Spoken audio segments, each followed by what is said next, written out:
तो नमस्कार दोस्तों, फिर से हाजिर हूं एक सच्ची से मामले को लेकर। ये कहानी महाराष्ट्र के नागपुर डिस्ट्रिक्ट के एक छोटे से सिटी की है।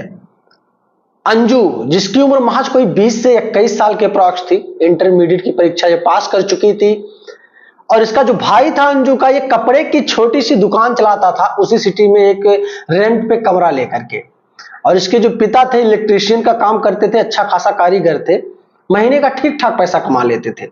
और इसकी माँ जो थी अंजू की, ये गृहिणी थी। अंजू भी पढ़ाई लिखाई का काम ही अभी कर रही थी, ग्रेजुएशन में ये एडमिशन लेने ही वाली थी कि इधर छुट्टियों का सीजन चल रहा था कि अचानक इसके घर एक कार्ड आता है, शादी का कार्ड।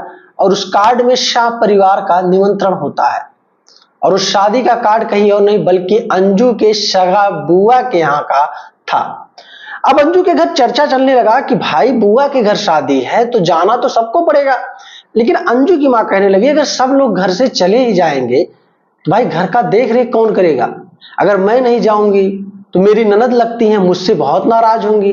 और बच्चों को आने के लिए भी उन्होंने कहा है, तो घर देखेगा कौन इस हालत में? अब धीरे धीरे करके बुआ से बात होना शुरू हो जाता है अंजू के बुआ से। अंजू की बुआ एक बात किसी का मानने को तैयार ही नहीं थी। हमेशा कहती थी भाई सबको आना है, किसी पड़ोसी को बता दो, घर देख लेगा एक दिन, क्या फर्क पड़ता है।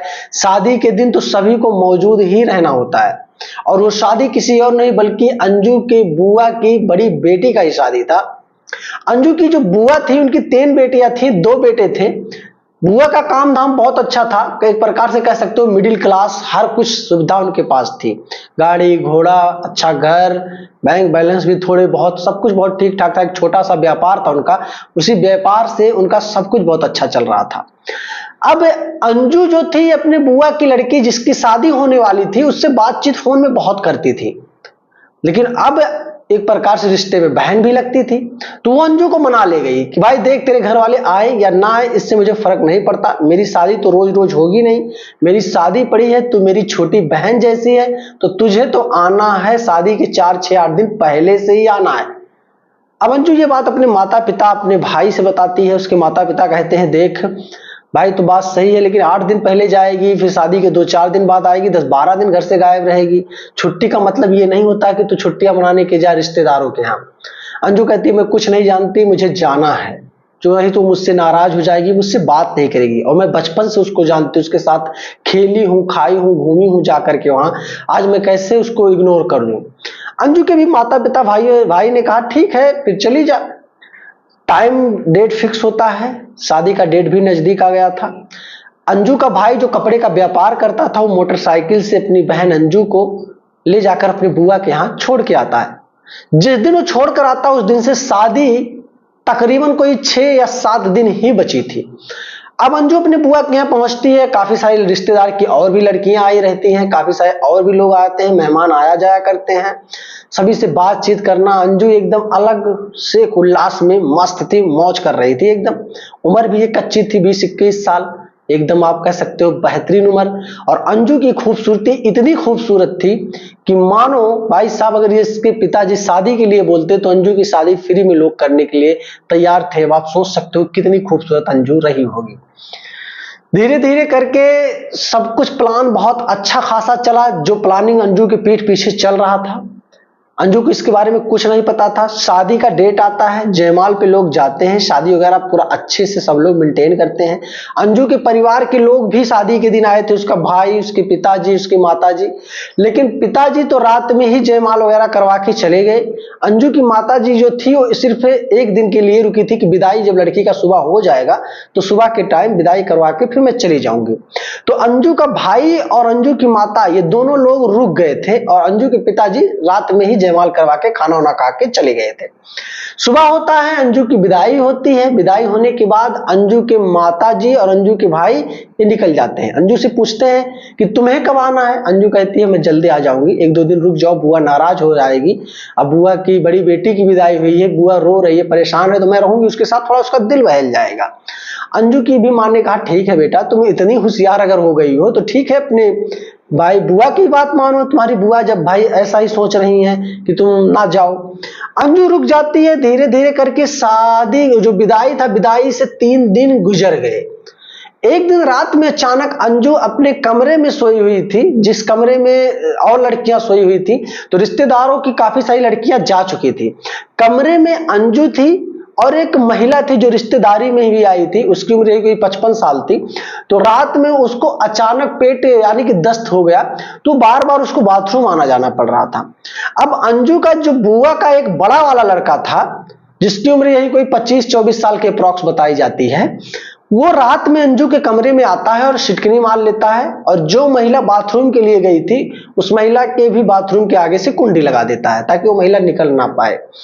अब ये जब एक प्रकार से अपनी बहन कह लो, अब ये आता है अंजू के कमरे में, और अंजू जब उतना अच्छे से जाग चुकी नींद में मस्त थी, अब ये अंजू के पास आता है, अंजू को जबरदस्ती उसके साथ करना शुरू कर देता है, और करने करते अंजू कुछ कह पाती, सोच पाती कि उसका गला दबाया हुआ था, और उसके बाद अंजू के साथ वो गलत काम कर देता है। गलत काम जब कर देता है, अंजू परेशान हो जाती है। अंजू के पास वो बैठकर यही कहता है कि देख, किसी से कहना मत, अगर जरूरत पड़ेगी तो मैं तुझसे शादी भी कर लूंगा, लेकिन तू कहना मत ये बात, अगर तुमने किसी से कहा तो बहुत बुरा हो जाएगा, मैं तुझको जान से मार दूंगा, तू भी मुझे जानती नहीं मेरा गुस्सा कितना तेज है। ये सारी बातें कर ही रही थी कि अंजू धीरे धीरे उठती है। उसकी बुआ का लड़का पूछता है जा कहां रही है, सबको बताने? अंजू कहती मैं कहीं जा नहीं रही हूं, मुझे जाना है बाथरूम के लिए। कहता है ठीक है बाथरूम जाओ। बाथरूम के जाने के बहाने से उठती तो है, बगल में एक चीज रखा होता है जिससे पीछे से वार करती है बुआ के इस लड़के के सर पे, और वो वहीं बेहोश होकर गिर जाता है। फिर उसके गले पर वार करती है, फिर उसके प्राइवेट पार्ट को भी काट देती है, और काटने के बाद ये सारा प्रक्रिया हो ही रहा था कि रात में 2:30 बज गए थे अप्रॉक्स। वो रात में ही निकल गई अपने घर के लिए कि पैदल मुझे घर जाना है। रास्ते में निकली थी, एक चौराहा अच्छा खासा पड़ता, वहां कुछ पुलिस वाले खड़े थे।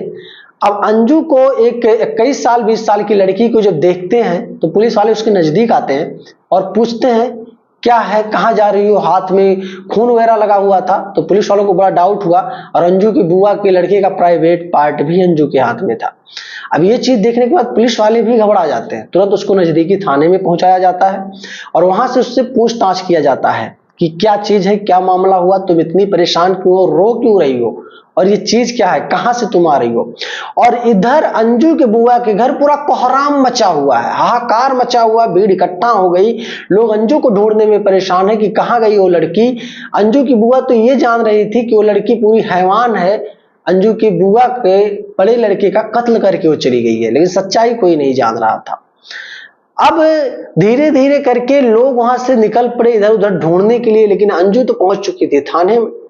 थाने में उससे बड़े जो आला अधिकारी हैं, एसआई साहब होते हैं और भी जो एसओ साहब होते हैं, सब लोग पूछताछ करते हैं कि बेटा डरो मत, तुम सच बताओ क्या चीज है, क्या मामला है। महिला कांस्टेबल भी होती हैं, सब लोग अंजू के चारों तरफ घेर के खड़े हुए थे। लोग अंजू को अच्छे से बहला फुसला कर पूछ रहे थे, पानी भी दम पे दम पिला रहे थे। अंजू एकदम डरी थी, घबराई थी, क्योंकि उसने कभी एक्सपेक्ट ही नहीं किया था कि उसके हाथों से ऐसा कोई घटना कभी उसके जीवन में हो जाएगा। अब अंजू डर के मारे धीरे धीरे करके एक एक शब्द अपनी जुबान से निकालना शुरू करती है। शब्द जैसे जैसे निकलते हैं, एक कांस्टेबल साहब होते हैं, वो शब्दों को लिखते हैं, और लिखित में जब पूरा बयान हो जाता है, उन बयान को पढ़ने के बाद पूरी पुलिस महकमा, पूरी पुलिस टीम जो वहां पे मौजूद थी, सारे लोगों के पैरों तले जमीन खिसक जाती है कि ऐसा कैसे हो सकता है।